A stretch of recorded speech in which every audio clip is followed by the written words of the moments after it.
Akita University Library, which is a very important place for studying and getting books and things. We won't be entering because we have to be, really quiet, and I speak in a very loud voice.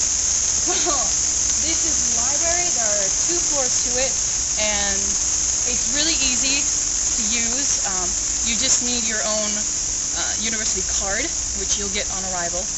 And here is actually also a good place for doing tutoring because there's small rooms that you can speak in, and you can rent electronic equipment like cameras and VCRs and recorders and things like that. So it's a really good place for studying. There's also computers.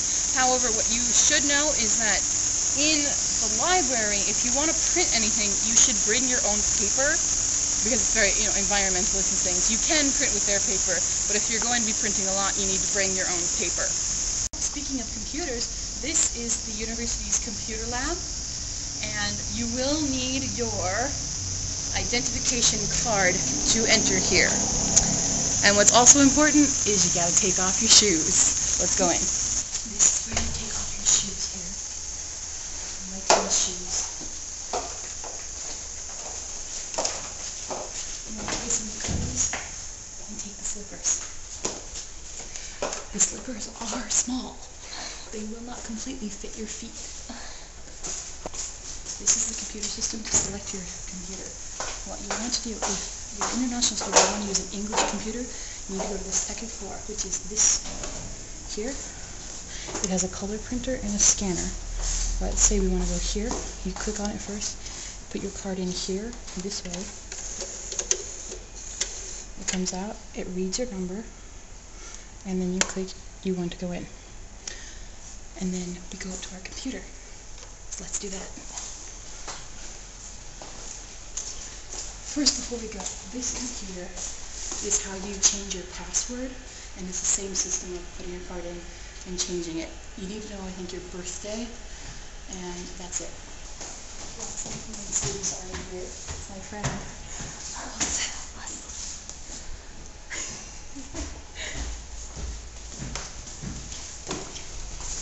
This is sometimes a classroom. And then here are the English computers, except this is the color printer computer, is in Japanese. But then all of these computers are for international students.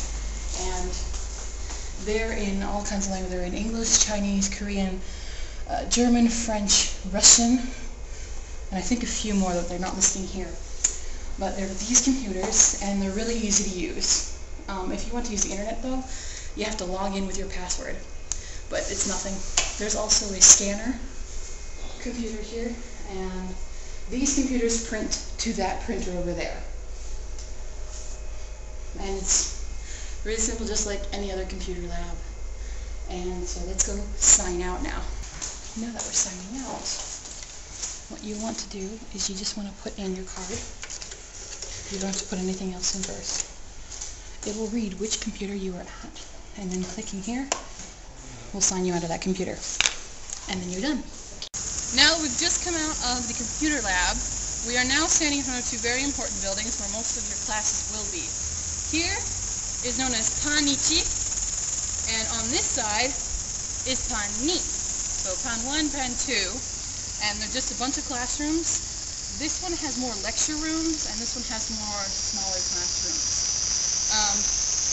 They both have elevator access, and most of your intermediate and kanji classes, for me, most of them were in here, and then another advanced class with Miyamoto Sensei was in this building, and the large lecture room.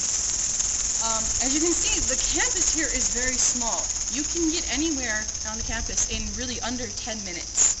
So it's a very small campus, which is really good. I mean, that's the Education 3 building is right there, and the library is right there. So it's just one kind of big clump of buildings here. So now let's go see the international office.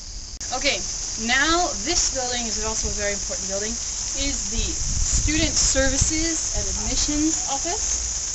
And you won't really need to go through this part of the building really, because most of these services are for the Japanese students only and not the international students.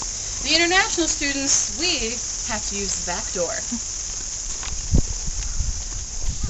We have to come around on this side here, the side of the building, where there's a small hidden door for us. You can go through the main building, but that's where lots of people will stare at you. So you come in through here,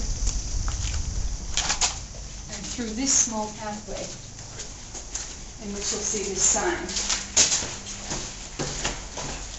to the International Exchange Center, which is on the second floor. Let's go. And this is our International Exchange Center, and we have some of the Korean students are inside now.